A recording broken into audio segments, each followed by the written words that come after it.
Salah injak pedal, pengemudi mobil Brio seruduk minimarket Alfamart di Kudus.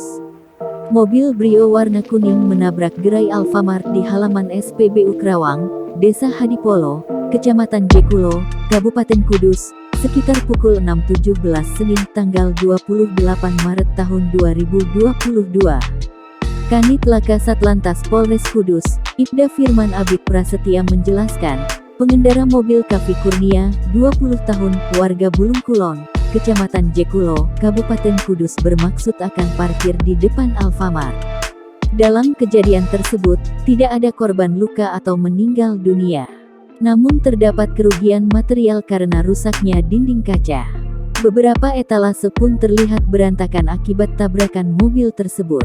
Dan juga terdapat beberapa barang berserakan di lantai.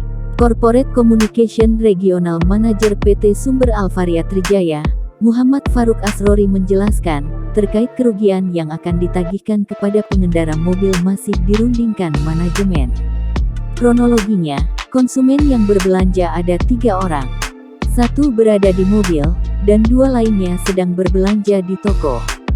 Yang berada di dalam mobil bermaksud ingin memajukan mobil untuk diparkirkan. Tetapi mobil malah menabrak toko hingga masuk ke area dalam. Beruntung tidak ada korban jiwa, dan kerugian sementara yakni pintu kaca 1 set. Jangan lupa subscribe, share, komen, dan like ya!